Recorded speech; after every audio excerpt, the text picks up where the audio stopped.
Good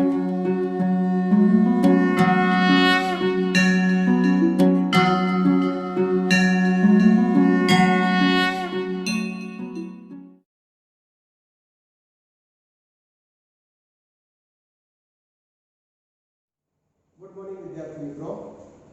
હવે આપણે આ લોકડાઉનની સ્થિતિમાં ચેપ્ટર 5 નો આપણે ઓનલાઈન અભ્યાસ દ્વારા સંપૂર્ણપણે પૂર્ણ કર્યું. લાસ્ટ મિત્રો આપણે એમસીક્યુ નો પણ અભ્યાસ પૂર્ણ કર્યો. બરાબર.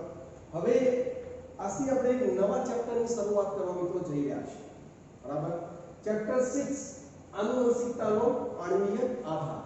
Ready? Molecular basis of inheritance. હવે મિત્રો જ્યારે આપણે ચેપ્ટર 5 નો અભ્યાસ કરતા હતા, બરાબર, એમાં મેઇન વર્ડ હતો મિત્રો કારક, જે મેન્ડલ દ્વારા રજૂઆત કરવામાં આવ્યું હતું. અને કારક શું હતું? મેન્ડલની રજૂઆત શું હતી?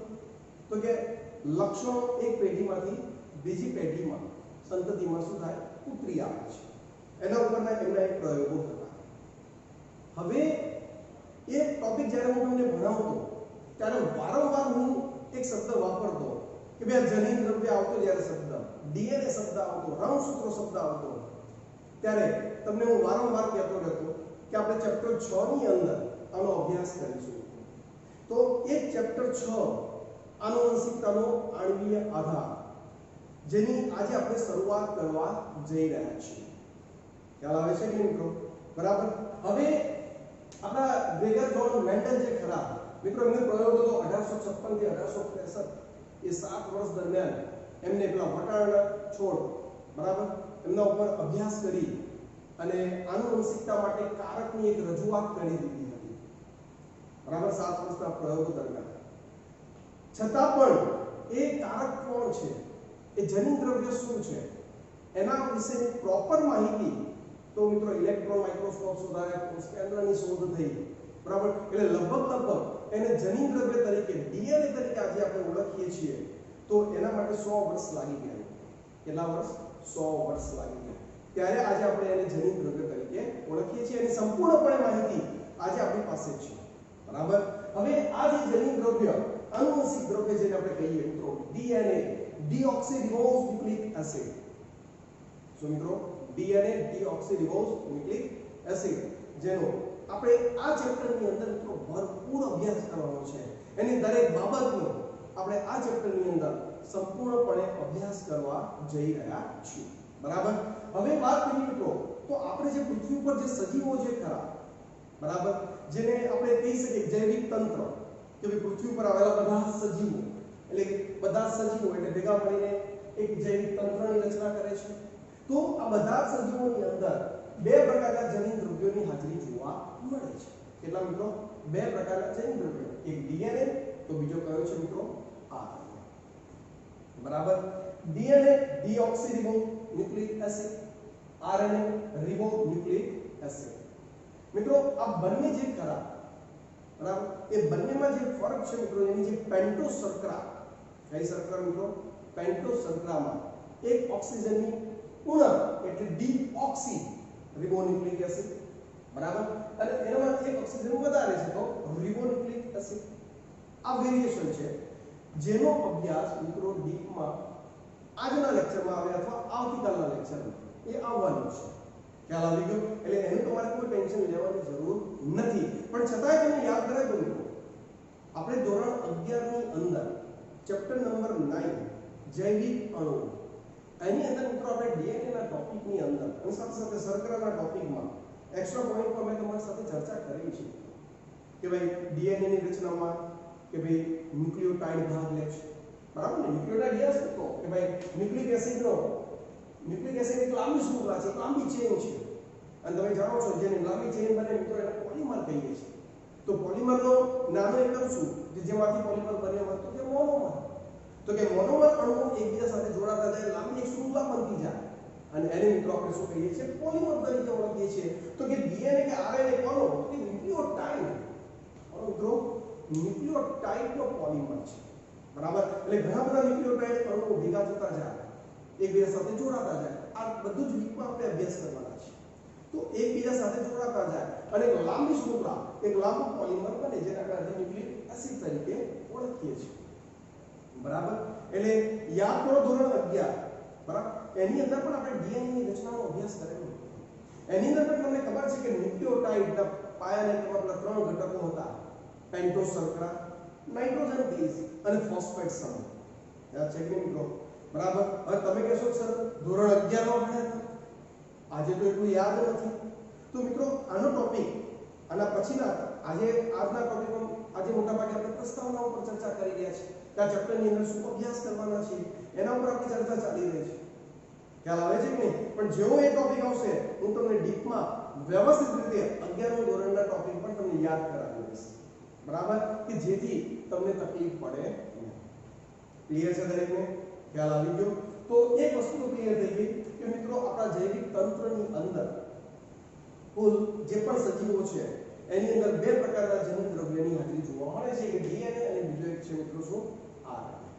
બરાબર. અને આપણા ડીએનએ અને આરએનએ જેનો મોનોમર ઘટક કોણ છે મિત્રો? ન્યુક્લિયોટાઇડ છે. કોણ છે? ન્યુક્લિયોટાઇડ. અને ઘણા બધા ન્યુક્લિયોટાઇડ ભેગા થતા જાય એટલે લાંબી ચેન બને છે જેને આપણે પોલિમર કહીશું. અને એ પોલિમર એટલે આપણો શું મિત્રો? Nucleic acid. હવે એ ન્યુક્લિક એસિડ પાછા બે પ્રકારના ડીએનએ કાં તો આરએનએ. ચલો ક્લિયર છે દરેકને? ખ્યાલ આવી ગયો? તો આપણી એક આ પહેલી રજૂઆત તો ભાઈ આપણે આ ચેપ્ટરની અંદર એટલું તો ચિત્ર ક્લિયર થઈ ગયું કે ડીએનએ અને આરએનએ વિશે મિત્રો આપણે ભરપૂર માહિતી પ્રાપ્ત કરવાના છીએ. ચલો ક્લિયર છે દરેકને? ઓકે. હવે આગળ આપણે ચર્ચા કરીએ મિત્રો. તો આગળનો ટોપિક આપણો એવો છે કે મોટાભાગના સજીવોમાં આનુવંશિક દ્રવ્ય તરીકે કોણ છે? ડીએનએ છે. મોટાભાગના સજીવોમાં આનુવંશિક દ્રવ્ય ડીએનએ છે. મતલબ આરએનએ સાઈડમાં ચાલી ગયું. એટલે એનો મતલબ એવો નથી મિત્રો કે આરએનએ કોઈ ખાસ એટલે કે સજીવોમાં જનીન દ્રવ્ય તરીકેની હાજરી જોવા મળતી નથી, એવું નથી મિત્રો. અહીંયા તમે જોઈ શકો છો કેટલાક વાયરસમાં જનીન દ્રવ્ય તરીકે કોની? આરએનએ ની પણ હાજરી જોવા મળે છે. બરાબર. એટલે વાયરસ કે જે નીચલી કક્ષાના સજીવો જે એકદમ સૂક્ષ્મ કદ ધરાવતા સજીવો છે, બરાબર, એની અંદર જનીન દ્રવ્ય તરીકે આરએનએ જોવા મળે છે. પરંતુ જે મોટા ભાગના સજીવો એટલે મિત્રો આપણે આજુબાજુના મોટા ભાગના પ્રાણીઓ છે, વનસ્પતિઓ છે, તો એ બધાની અંદર જનીન દ્રવ્ય તરીકે આપણને કોણ જોવા મળે છે? ડીએનએ જોવા મળે છે. ખ્યાલ આવે છે કે નહીં? એટલે જે પેલી આનુવંશિકતાની વાત કરી છે મિત્રો કે પેઢી દર પેઢી લક્ષણો ઉતરી આવે છે, કોને આધીન છે? ડીએનએ ને આધીન છે. કોને આધીન છે? ડીએનએ ને આધીન છે. તો આપણને એમ થાય તો ડીએનએ જેટલું મહત્વનું છે, આરએનએ એટલું વેલ્યુ નથી, એવું નથી.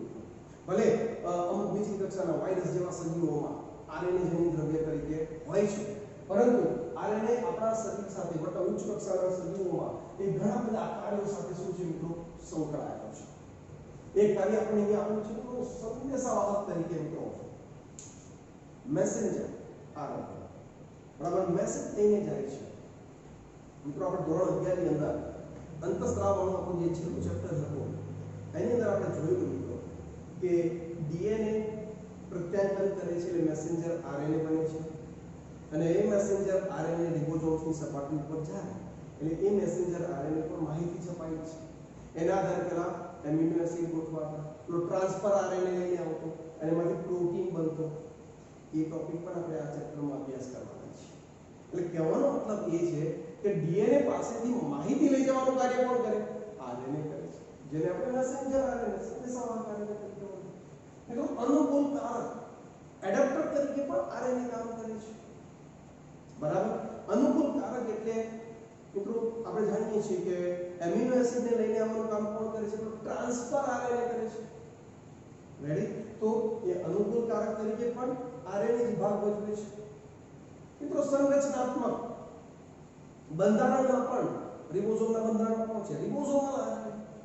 એટલે સ્ટ્રક્ચર તરીકે પણ એટલે કે સંરચનાત્મક તરીકે પણ આરએનએ સજીવોની અંદર વિપુલ માત્રામાં જોવા મળે છે. ઉત્પ્રેરક તરીકે મિત્રો ઉત્સેચકીય ક્રિયાવિધિઓમાં પણ સહઉત્સેચક તરીકે પણ આરએનએ ખૂબ જ મહત્વનું કાર્ય કરતો જોવા મળે છે. એટલે આપણે જો એકલા ડીએનએ ને જ મહત્વ આપ્યા જ કરીએ તો એ ચાલશે નહીં. ડીએનએ ઓકે આનુવંશિક દ્રવ્ય તરીકે નંબર 1 ડીએનએ છે. બરાબર. એની આગળ થોડી ઘણી સાબિતીઓ પણ આવશે. બરાબર. પરંતુ ડીએનએ એકલો જ બધા કાર્યો કરી શકતો નથી, એને સપોર્ટમાં આરએનએ ની ખાસ જરૂર પડે છે. તમે જોઈ શકો છો મિત્રો, સંદેશાવાહક તરીકે, અનુકૂલકારક તરીકે, સંરચનાત્મક તરીકે અને ઉત્પ્રેરક તરીકે આરએનએ ની આપણા શરીરમાં ખૂબ જ જરૂરિયાત રહેતી જોવા મળે છે. હા, આરએનએ જનીન દ્રવ્ય તરીકે ફક્ત વાયરસ જેવા સજીવોમાં જોવા મળે છે. બાકી મોટાભાગના ઉચ્ચ કક્ષાના સજીવોમાં પણ ડીએનએ ની હાજરી રહેતી જોવા મળે છે. ચલો, ક્લિયર છે દરેકને? ખ્યાલ આવી ગયો? એટલે એક વસ્તુ તો ક્લિયર થઈ ગઈ મિત્રો કે ડીએનએ અને આરએનએ એ બંને આપણા જૈવિક તંત્રની અંદર જનીન દ્રવ્ય તરીકે ખાસ જોવા મળે છે. ચલો, ક્લિયર? ખ્યાલ આવી ગયો? ઓકે. હવે અહીંયા મિત્રો આ જે અહીંયા મેં અમુક મુદ્દાઓ અહીંયા શોર્ટ તમને દર્શાવેલા છે કે ભાઈ આ ચેપ્ટરની અંદર આપણે કયા ટોપિક્સનો અભ્યાસ કરવાના છે મિત્રો, ખાસ યાદ કે ભાઈ આ ચેપ્ટરની અંદર કયા કયા ટોપિક આપણે ખાસ અભ્યાસમાં જોવા જઈશું. તો એક તો ડીએનએ ની સંરચનાનો અભ્યાસ, મતલબ કે ડીએનએ કેવી રીતે બનેલું છે એટલું તો ક્લિયર થઈ ગયું. ડીએનએ નો પાયો ન્યુક્લિયોટાઇડ છે. ન્યુક્લિયોટાઇડના પાયાને કેટલા ત્રણ? પેન્ટોઝ શર્કરા, નાઇટ્રોજન બેઝિસ, ફોસ્ફેટ સમૂહ. તો એ ત્રણનો પણ આપણે અભ્યાસ થોડો ડીપમાં જઈને કરીશું. આપણું 11મું ધોરણ આપણે યાદ કરી લઈશું. બરાબર? અહીંયા તો ડાયરેક્ટ સીધી વાક્ય રચના આપી દીધી છે, પણ હું તમને ચાર્ટ દોરીને સમજાવીશ જેથી તમને થોડું પાછું રિયલાઇઝ થઈ જાય અને થોડું પુનરાવર્તન પણ થઈ જાય. ઓકે? ડીએનએ નું સ્વયંજનન મિત્રો યાદ કરો, શુક્રકોષ, અંડકોષ જોડાય, ફલનની ક્રિયા પર ફલિતાંડ થાય. હવે એક કોષમાંથી આજે આપણે કેટલા મિત્રો, તો કે ગાણિતિક ભાષામાં 10⁻14 જેટલા કોષો આપણી અંદર છે. 100 ટ્રિલિયન જેટલા. કેટલા મિત્રો? 100 ટ્રિલિયન જેટલા કોષો આપણી અંદર છે. તો એ બધા જ કોષોની અંદર આપણું જનીન દ્રવ્ય છે. બરાબર કે નહીં? તમે સીઆઈડી થી માંડીને ઘણા બધા ટોપિક કે સિરિયલો કેવી જોતા હશો મિત્રો, તો આપણા શરીરનો કોઈ પણ ભાગ, ત્વચાનો ભાગ છે, વાળનો પાયાનો ભાગ છે, બરાબર, તો એની અંદર પણ જનીન દ્રવ્ય રહેલું છે. ખ્યાલ આવે છે કે નહીં? તો આપણા બધા જ કોષોની અંદર, જેમ કે આપણે કહીએ છીએ મનુષ્યની અંદર કુલ 23 જોડ રંગસૂત્રો છે. બરાબર? તો એ 23 જોડ રંગસૂત્રો આપણા દરેક કોષની અંદર હાજર હોય છે. 23 જોડ રંગસૂત્રો દરેક કોષની કોષ કેન્દ્રમાં હાજર હોય છે. તો કેવી રીતે શક્ય છે? એક ફલિતાંડમાંથી જ્યારે આટલા 100 ટ્રિલિયન 10⁻14 કોષો જ્યારે પુખ્ત વ્યક્તિમાં થાય છે, તો દરેક કોષમાં એટલું જનીન દ્રવ્ય હાજર હોય છે. તો એ કઈ ક્રિયા દ્વારા મિત્રો? તો કે ડીએનએ નું સ્વયંજનન દ્વારા જ આટલું જનીન દ્રવ્ય દરેક કોષમાં એક સરખું જળવાઈ રહેતું જોવા મળે છે. તો એ ટોપિકનો પણ આપણે આ ચેપ્ટરની અંદર અભ્યાસ કરીશું. ડીએનએ માંથી મિત્રો આરએનએ નું નિર્માણ. હમણાં જ વાત કરી કે ભાઈ ડીએનએ મેસેન્જર આરએનએ નું નિર્માણ કરે છે. વાત થઈ કે નહીં મિત્રો? તો એ મેસેન્જર આરએનએ હોય કે ટ્રાન્સફર આરએનએ હોય કે રિબોસોમલ આરએનએ હોય, તો ડીએનએ માંથી આરએનએ ના નિર્માણની ક્રિયાનો એક શબ્દ વપરાય છે પ્રત્યાંકન, ટ્રાન્સક્રિપ્શન. બરાબર? તો એનો અભ્યાસ પણ આપણે આ ચેપ્ટરમાં કરવાના છીએ. જનીન સંકેત મિત્રો, ત્રિઅંકી સંકેત યાદ કરો. આની વાત પણ આપણે ચેપ્ટર નંબર 5માં કરી હતી. તમે કહેશો સર એ વળી કઈ? તો એ તમને યાદ કરાવો પેલો સિકલ સેલ એનિમિયા વાળો રોગ, એની જે બીટા શૃંખલા, બરાબર કે નહીં, કે જે ગ્લુટામિક એસિડ ગોઠવાતો જોઈતો હતો, તો એની જગ્યાએ મિત્રો કોણ ગોઠવાઈ ગયું? વેલાઇન ગોઠવાઈ ગયો હતો. યાદ છે કે નહીં? તો એ ત્રિઅંકી સંકેતો હતા. યાદ આવે છે મિત્રો? એનો ચાર્ટ તમે જોશો તો તમને યાદ આવશે કે GAG, GUG આ જે ત્રણ સંકેતો હતા. તો એ ત્રિઅંકી સંકેતો છે. તો એ ત્રિઅંકી સંકેતોનો અભ્યાસ એટલે એ જનીન સંકેત, બરાબર, કે જેના થકી એમિનો એસિડનો ક્રમ નક્કી થાય છે. અને એક સેજ પણ એકાદ ન્યુક્લિયોટાઇડ ક્રમ ચેન્જ થઈ ગયો તો ગ્લુટામિક એસિડની જગ્યાએ કોણ ગોઠવાઈ ગયો? વેલાઇન ગોઠવાઈ ગયો. બરાબર કે નહીં? તો એ ત્રિઅંકી સંકેત એટલે કે જનીન સંકેત એ પણ આપણે આ ચેપ્ટરની અંદર અભ્યાસ કરવાના છીએ. ચલો, ક્લિયર છે?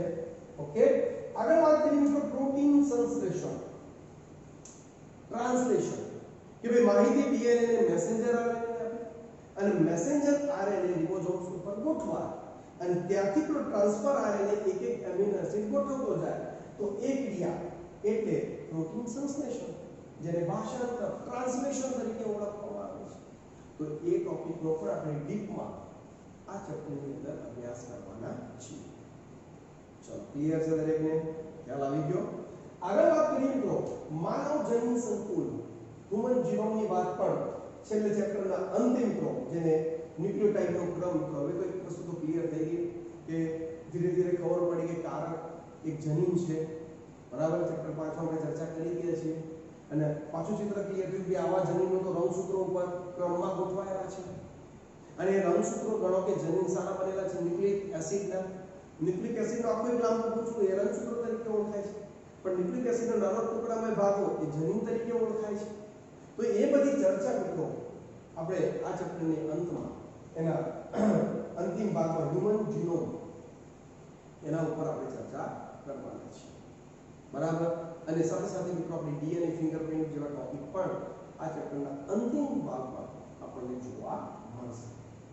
ચલો ક્લિયર છે, ખ્યાલ આવી ગયો. તો આ રીતે આપણે એમ કહી શકીએ મિત્રો કે આ ચેપ્ટરની અંદર આપણે મુખ્ય જે પોઈન્ટ છે, બરાબર. અને એક વસ્તુ ક્લિયર કરી દઉં કે આને લગતા એમસીક્યુ મેં તમને પહેલા કીધું કે આપણું જે યુનિટ છે 5 6 7 વાળું ચેપ્ટર 5 6 7, બરાબર. એની અંદરથી આપણે 12 સાયન્સમાં મેક્સિમમ એમસીક્યુ નીટમાં પૂછાતા હોય છે, બરાબર.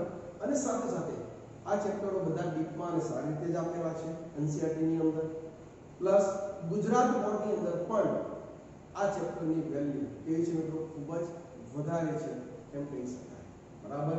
એટલે જેટલા ટોપિક તમે ક્લિયર કરશો, જેટલા એને સમજશો, જેટલું એનું તમે થિયરિકલ લખશો, એટલું જ વધારે સારું ક્લિયર થશે. ઓકે. તો આ ચેપ્ટરની અંદર મિત્રો આ મહત્વના પોઈન્ટો ડીએનએ ની સંરચના વિશે અભ્યાસ કરીશું, ડીએનએ નું સ્વયંજનન, ડીએનએ માંથી આરએનએ નું નિર્માણ, જનીન સંકેત, પ્રોટીન સંશ્લેષણ, બરાબર. છેલ્લે આપણે વાત કરીએ તો મિત્રો હ્યુમન જીનોમ વિશે, ડીએનએ ફિંગરપ્રિન્ટ વિશે. તો આ બધા ટોપિક ડીપમાં આપણે આ ચેપ્ટરની અંદર અભ્યાસ કરવાના છીએ. ચલો ક્લિયર છે દરેકને, ખ્યાલ આવી ગયો મિત્રો. હવે ચલો ક્લિયર છે દરેકને, ખ્યાલ આવી ગયો મિત્રો. હવે સાથે સાથે આપણે વાત કરીએ અહીંયા જો તો આ જે ડીએનએ જે ખરો, બરાબર, એ ડીએનએ પોલિમર છે કોનો, તો કે ન્યુક્લિયોટાઇડનો. હવે એ જે ન્યુક્લિયોટાઇડ ખરા મિત્રો, બરાબર, તો અમુક સજીવોની અંદર ડીએનએ મોટા ભાગે ડબલ શૃંખલા સ્વરૂપે હાજર જોવા મળે છે, ખ્યાલ આવે છે કે હા, આરએનએ તો હંમેશા સિંગલ શૃંખલા સ્વરૂપે જ રહેતો જોવા મળે છે. એટલે ડીએનએ પણ મોટા ભાગે તો સજીવોમાં ડબલ શૃંખલા સ્વરૂપે જોવા મળે છે, પણ હેલિક્સ સ્વરૂપે જ હોય છે, બરાબર. અને એને એ ઘટક સારા બનેલા છે ન્યુક્લિયોટાઇડના બનેલા હોય છે. અને એ ન્યુક્લિયોટાઇડ જેને આપણે ઘણીવાર બેઝ જોડ તરીકે ઓળખીએ છીએ મિત્રો, પેરમાં આવેલા હોય છે, સમાવેલા હોય છે મિત્રો પેરની અંદર, એટલે કે જોડમાં એની ગોઠવણી થયેલી જોવા મળે છે, બરાબર. હવે ડીએનએ ની લંબાઈ કેટલી, તો એ તો કેવી રીતે આપણે નક્કી કરી શકીએ, તો કે ડીએનએ ની લંબાઈ ડીએનએ ની અંદર આવેલા ન્યુક્લિયોટાઇડની સંખ્યા ઉપર આધાર રાખે છે કે ભાઈ કેટલા ન્યુક્લિયોટાઇડ આવેલા છે, કે કેટલી બેઝ પેર એની અંદર આવેલી છે, ખ્યાલ આવે છે કે તો એના આધારે ડીએનએ ની લંબાઈ નક્કી થતી જોવા મળે છે, બરાબર. હવે આપણે અહીંયા કેટલાક ઉદાહરણ આપેલા છે જે એનસીઈઆરટી કેટલા ઉદાહરણ છે મિત્રો, એ ઉદાહરણ આપણે પહેલા ક્લિયર કરવા છે. તો એના ઉદાહરણોની વાત કરીએ મિત્રો, તો એની અંદર આપણને પહેલું ઉદાહરણ આપ્યું છે બેક્ટેરિયોફેજ 5:174. તો આ જે બેક્ટેરિયોફેજ જે કરો, તો કે એની અંદર કેટલા ન્યુક્લિયોટાઇડ આવેલા છે મિત્રો, 5386. કેટલા મિત્રો, 5386 ન્યુક્લિયોટાઇડની ગોઠવણી થયેલી જોવા મળે છે. મિત્રો આ પોઈન્ટ થિયરિકલ કરતા એમસીક્યુ માં ખરેખર ખૂબ અગત્યનો છે, કારણ કે અવારનવાર આ સજીવો એમસીક્યુ ની અંદર પૂછાતા હોય છે, બરાબર. એટલે એ વસ્તુ આપણી અંદર એકદમ ક્લિયર કટ થઈ જવી જોઈએ, બરાબર. બેક્ટેરિયોફેજ લેમ્ડા, તો કે એની અંદર કેટલા, તો કે 48502 બેઝ જોડ, એટલે કે બેઝ પેર આવેલી જોવા મળે છે. એટલે મિત્રો બેક્ટેરિયોફેજ લેમ્ડા 48502 બેઝ જોડ એની અંદર આપણે કહી શકીએ ન્યુક્લિયોટાઇડની ગોઠવણી થયેલી જોવા મળે છે. ઇસ્ચેરિસિયા કોલાઈ, જેને આપણે મિત્રો શોર્ટમાં ઈ કોલાઈ તરીકે ઓળખીએ છીએ, બરાબર કે નહીં. તો આ જે ઈ કોલાઈ જે ખરો એની અંદર પણ કેટલું 4.6 × 10⁶ બેઝ પેર.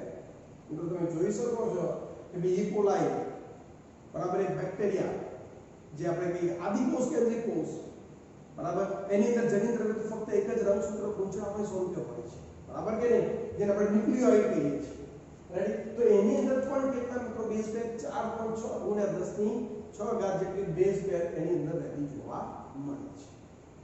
ચલો ક્લિયર દરેકને. આગળ વાત કરીએ તો કે મનુષ્ય, ખાસ ધ્યાન રાખજો, મનુષ્ય એકકીય શબ્દ વાપરે છે, બરાબર. હવે આપણે જાણીએ છીએ મનુષ્ય તો બે રચના ધરાવે છે, મનુષ્ય તો દ્વિકીય છે ને, પણ અહીંયા તમને એકકીય કીધું છે મિત્રો, ખાસ હેપ્લોઇડ વાળી સ્થિતિ કહેવાય. કઈ સ્થિતિ? હેપ્લોઇડ. તો એની અંદર મનુષ્યની અંદર કેટલા? તો કે 3.3 ગુણ્યા 10 ની 9 ઘાત બેઝ પેર જોવા મળે છે. મનુષ્યની અંદર કેટલી મિત્રો? 3.3 ગુણ્યા 10 ની 9 ઘાત બેઝ પેર એકકીય રચનામાં મનુષ્યમાં જોવા મળે છે, બરાબર. પરંતુ મનુષ્ય તો દ્વિકીય છે, તો આપણે 2n રચના સ્વરૂપે જોઈએ તો આપણે કરીએ તો કે 3.3 into 2 તો આપણને શું મળે? 6.6 ગુણ્યા 10 ની 9 ઘાત બેઝ પેર. ખ્યાલ આવે છે કે નહીં? એટલે એક્ચ્યુઅલી મનુષ્યની અંદર એમ જોવા જઈએ 2n રચનાને આધારે તો આપણી અંદર કેટલી બેઝ પેર છે? 6.6 ગુણ્યા 10 ની 9 ઘાત બેઝ પેર. ખ્યાલ આવે છે કે નહીં? પરંતુ જો એકકીય વાળી સ્થિતિ જોઈએ તો આપણી અંદર કેટલી બેઝ પેર? તો કે 3.3 ગુણ્યા 10 ની 9 ઘાત બેઝ પેર જોવા મળે છે. ચલો ક્લિયર છે દરેકને? ખ્યાલ આવી ગયો? તો આ રીતે આપણે રજૂઆત કરી શકીએ મિત્રો કે ડીએનએ ની અંદર આ રીતે ન્યુક્લિયોટાઇડ ગોઠવાતા જાય, મોટી સંખ્યામાં ન્યુક્લિયોટાઇડ હોય છે જે આપણા ડીએનએ નો મોનોમર ઘટક છે, અને આવા મોનોમર એકબીજા સાથે જોડાતા જાય અને એક લાંબી શૃંખલા બને જેને આપણે પોલિમર, જેને આપણે ન્યુક્લિક એસિડ તરીકે ઓળખીએ છીએ. અને દરેક સજીવોમાં ન્યુક્લિયોટાઇડ ની સંખ્યા કેવી હોય મિત્રો? અલગ અલગ હોય છે. એકવાર પુનરાવર્તન કરી લઈએ તો બેક્ટેરિયોફેજ 5 * 1 74 ની અંદર કેટલા છે? તો કે 5386 ન્યુક્લિયોટાઇડ આવેલા છે. બેક્ટેરિયોફેજ લેમ્ડા તો કે 48502 બેઝ પેર ધરાવે છે. ઇસ્વેરેસિયા કોલાય તો કે 4.6 ગુણ્યા 10 ની 6 ઘાત બેઝ પેર ધરાવે છે. અને મનુષ્ય જે એકકીય સ્થિતિ વાળો હોય તો કે 3.3 ગુણ્યા 10 ની 9 ઘાત બેઝ પેર. અને જો આપણે જાણીએ છીએ કે એકકીય સ્થિતિ તો શુક્રકોષ, અંડકોષ, એના જે પ્રજનન કોષો છે એની અંદર હોય, પણ મોટા ભાગે તો મનુષ્ય અથવા તો ઉચ્ચ કક્ષાના સજીવો તો દ્વિકીય હોય છે, 2n રચના ધરાવતા હોય છે. તો કે 2n રચનામાં કેટલી થશે મિત્રો? કે 6.6 * 10⁹ બેઝ પેર અહીંયા મનુષ્યની અંદર રહેતી જોવા મળે છે. ચલો ક્લિયર છે દરેકને? ખ્યાલ આવી ગયો? તો મિત્રો આ બધી માહિતી એક પ્રકારે આપણે કહી શકીએ પ્રસ્તાવના સ્વરૂપની હતી. કેવી હતી મિત્રો? પ્રસ્તાવના. હવે આપણો મેઇન ટોપિક કે ભાઈ જે ડીએનએ જે પોલિમર ઘટક છે, બરાબર, કે જે લાંબી એક શૃંખલા ધરાવતો ઘટક છે, એના વિશે, એના પાયાના ઘટકો, એના ન્યુક્લિયોટાઇડ, તો કે ન્યુક્લિયોટાઇડ સારો બનેલો છે, એના વિશે હવે આપણે ચર્ચા કરીએ છીએ. ઓકે.